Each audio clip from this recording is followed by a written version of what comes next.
নৌকাডুবি ও লীলার সমাপ্তি, ভাবের তরঙ্গ ও প্রেমের নিবেদন।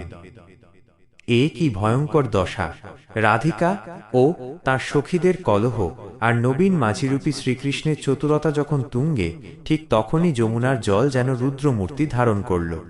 এতক্ষণ যা ছিল সামান্য জল কেলি আর কথার খেলা, নিমেষে তা এক গভীর বিপদের সংকেত হয়ে উঠল।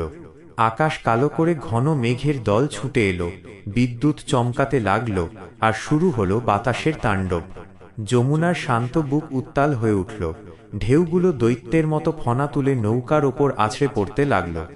মাঝিরূপী শ্রীকৃষ্ণ এবার তার চতুরতা ছেড়ে যেন এক ভয়ঙ্কর রূপ ধারণ করলেন। তার কণ্ঠস্বর পাল্টে গেল। করুণ কণ্ঠে তিনি সখীদের দিকে তাকিয়ে বললেন, ওগো সখীগণ, সর্বনাশ হল, এই যে প্রলয় আসছে। নৌকার গলুইয়ের কাছে জল জমছে, এ নাও আর বেশি ভার সইতে পারবে না। বর্ষার জল তার ওপর এত ভার ডুবে যাবে। তোমরাই দেখো, এত ভার নিয়ে এই ভাঙা নৌকা কি করে পার হয়। আমার পারানির করি চাই না, কিন্তু নৌকার ভার কমাতে হবে, না হলে কারোই রক্ষা নেই। শ্রীকৃষ্ণের এই আকস্মিক ভয় দেখানোর কৌশল সখীগণের মনে গভীর আতঙ্ক সৃষ্টি করল। এতক্ষণ যে ললিতা ও বিশাখা তীব্র যুক্তিতে কৃষ্ণের সঙ্গে লড়াই করছিলেন, তাদের মুখ শুকিয়ে গেল। তারা ভীত চোখে চারদিকে তাকাতে লাগলেন। প্রাণের ভয় আর যমুনার গর্জন, এই দুইয়ে মিলে তাদের সমস্ত অভিমান ধূলিসাৎ করে দিল। কিন্তু রাধিকা তখনও নিজের মান ধরে আছেন। তিনি মনে মনে ভাবছেন, এত তাঁরই ছলনা, এত তাঁরই কৌশল, কেবল আমাকে পরাস্ত করার জন্যই এই ঝড়, এই জল। তবুও তার মুখ ফ্যাকাশে হয়ে গেল, তার ঠোঁট কাঁপতে লাগল, আর চোখে ঘনালো অশ্রুর ছায়া। এবার সখীরা সবাই মিলে রাধিকার কাছে এলেন। বিশাখা রাধার হাত ধরে করুণ সুরে বললেন, ওগো রাই, আর কেন মান? প্রাণের চেয়ে কি মান বড়? দেখছ না মাঝির মুখ, সে তো আর রসিকতা করছে না। এই দুর্যোগে উনি আমাদের একমাত্র ভরসা। যদি নৌকা ডুবে যায় তবে কি হবে? তুমি তো আমাদের সবার চেয়ে প্রিয়, সবার আশ্রয়। তোমার মান, তোমার গহনা, তোমার ঐশ্বর্য সবই তো জলে ভাসবে। মাঝির যা চাই তাই দাও, ভার লাঘব করো, নেই। অন্যদিকে ললিতা আরো দৃঢ় কণ্ঠে বললেন, রাই, তুমি কি ভুলে গেলে? ইনি সাধারণ মাঝি নন, ইনি আমাদের প্রাণের ঠাকুর। নৌকা ডুবুক বা পার হোক, ইনিই সব। ইনি যদি তোমার কাছে কিছু চান, তবে তিনি তো কেবল তোমার প্রেম চান, তোমার আত্মসমর্পণ চান। তুমি কেন বোঝো না? ভার তো কেবল আমাদের নয়, ভার তো তোমার মানের। সেই মানের ভার দূর করো, নইলে মাঝিও নাও বইবে না, আর প্রকৃতিও শান্ত হবে না। সখীদের এই আকুল মিনতি ও প্রাণের ভয় দেখে রাধিকার মন এবার গলল। তিনি দেখলেন, এই সংকট কেবল নৌকা পারাপারের নয়, এ যেন তার অহমিকা ও অহংবোধের সংকট। তিনি বুঝলেন, তার অন্তরে যে মান লুকিয়ে আছে, সেটাই মাঝিরূপী কৃষ্ণের কাছে সবচেয়ে বড় ভার। তাই তিনি দীর্ঘশ্বাস ফেলে তার মাথা নত করলেন। তার কণ্ঠস্বর আবেগে রুদ্ধ হয়ে এলো, কিন্তু সেই রুদ্ধ স্বরই যেন সবটুকু আত্মসমর্পণ করল। রাধিকা ধীরে ধীরে তার অমূল্য নবরত্নহার খুলে মাঝির পায়ের কাছে রাখলেন, কিন্তু কৃষ্ণ সেই হার স্পর্শও করলেন না। তিনি শুধু মৃদু হেসে বললেন, ভার কমাও রাধে, তোমার মান ভার কমাও। আমি করি বা ধন চাই না, আমি শুধু তোমার অনুরাগের করি চাই। এই বিপদে তুমি যদি একবার আমাকে স্বীকার করো, তবেই আমার সব পাওয়া হবে। রাধা আর কথা বললেন না, তিনি কেবল চোখ বুজে একবার হরি নাম উচ্চারণ করলেন। এই একটি মাত্র শব্দ, এই একটি মাত্র প্রেমের নিবেদন যেন প্রকৃতির সব ক্রোধ শান্ত করে দিল।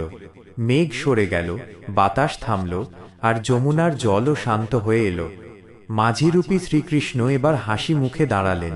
তিনি বৈঠা হাতে নিয়ে এক টানে নৌকাটিকে কূলে ভিড়িয়ে দিলেন।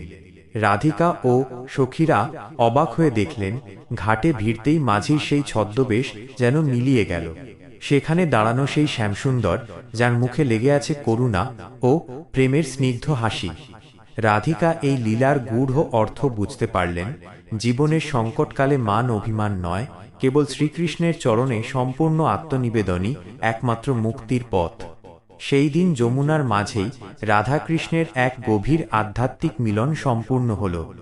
শেষে দাস গোবিন্দ ঘোষ আকুল হয়ে গান ধরলেন, নৌকাডুবি লীলা করি রাই এর মান ভাঙালে। এই জনমে আর যেন না হয় আমার কুলে কুলে, অর্থাৎ জন্ম মৃত্যুর আবর্তে আর যেন না ভাসতে হয়, কেবল যেন রাধা কৃষ্ণের চরণে আশ্রয় মেলে। নৌকাডুবি লীলার ভাবগভীরতা, মানের মোচন ও প্রেমের প্রতিষ্ঠা। আগের বর্ণনায় আমরা দেখেছি রাধিকা ও সখীরা যখন মাঝিরূপী শ্রীকৃষ্ণের চতুরতায় আতঙ্কিত, যখন যমুনার জলকুল ভাসিয়ে নিয়ে যাচ্ছে, তখন কেবল একটি পথই খোলা ছিল, আত্মসমর্পণ, মানের শৃঙ্খল মুক্তি। কীর্তনের এই অংশে সখীরা রাধিকাকে যে মিনতি করছেন তা কেবল জীবন রক্ষার জন্য নয়, তা প্রেমের নীতি বোঝানোর জন্য। ললিতা ও বিশাখা এখানে সাধারণ সখী নন, তারা যেন রাধিকার বিবেক ও শুভবুদ্ধি। তারা বলছেন, রাই এর নাম কানু, ইনিই তো কুল আর ইনিই কিনার, অর্থাৎ জীবন নদীর কুল ও কিনার, আশ্রয় ও মুক্তি সবই শ্রীকৃষ্ণ। তাকে বাদ দিয়ে কুল খুঁজে ফেরা কেবলই ভ্রান্তি। তোমার মানের ভারেই নাও ডোবে রাই, নবরত্ন নয় তোমার অভিমানী ভার।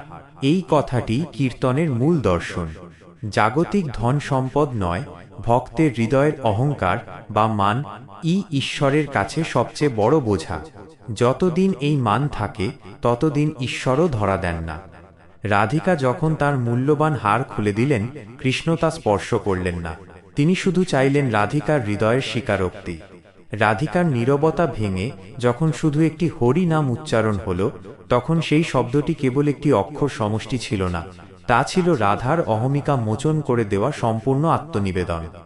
অনুরাগের করি ও লীলার ফলশ্রুতি। রাধিকার মুখ থেকে হরি শব্দটি নির্গত হওয়া মাত্রই পরিস্থিতি মুহূর্তের মধ্যে পাল্টে গেল। এই পরিবর্তনটি কেবল বাহ্যিক নয়, বরং গভীর আধ্যাত্মিক। এক বাহ্যিক পরিবর্তন, প্রকৃতি। যমুনার ঢেউ শান্ত হল, আকাশ নির্মল হল, ঝড় থেমে গেল। প্রকৃতি যেন প্রেমের আজ্ঞাবহ। রাধিকার মান যখন মোচন হল, তখন জগৎ শান্ত হল। দুই অভ্যন্তরীণ পরিবর্তন, হৃদয়। রাধিকার মুখে এতক্ষণের যে কঠোরতা ও অভিমান ছিল, তা দূর হয়ে এক স্নিগ্ধতা ও করুণার ভাব এলো। তিনি আর মাঝির সঙ্গে তর্ক করতে চাইলেন না, বরং শান্ত চোখে কৃষ্ণের দিকে চাইলেন। তিন লীলার পূর্ণতা, মাঝির অন্তর্ধান। নৌকা কূলে ভেড়ার পর মাঝিরূপী কৃষ্ণ যখন স্বরূপে প্রকাশিত হলেন, তখন রাধিকা বুঝলেন যে এই সংকট কেবল একটি নাটক ছিল, যা তাঁর প্রেমকে পরীক্ষা করার জন্য কৃষ্ণ সাজিয়েছিলেন। এই নাটকের উদ্দেশ্য ছিল প্রেমের পথে মান সবচেয়ে বড় বাধা, আর সে বাধাকে প্রেমের দ্বারা জয় করতে হয়। কীর্তনিয়ার উপসংহার। কীর্তনের শেষ পর্যায়ে এসে কীর্তনিয়া মূল পদকর্তার, যেমন জ্ঞান দাস, গোবিন্দ দাস রচিত একটি আক্ষেপমূলক বা করুণ পদ গেয়ে ওঠেন। এই পদটি শ্রবণে শ্রোতাদের মনে গভীর ভাব সঞ্চার করে। এই অংশে কীর্তনিয়া নিজেকে রাধিকার সখী বা অনুগামী রূপে কল্পনা করে ভগবানের কাছে প্রার্থনা জানান, জনমে জনমে যেন পাই রাই কানুর সুখ, অর্থাৎ আমার ইহজীবনের সকল দুঃখ, সকল ভার তুমি দূর করেছ হে ঠাকুর।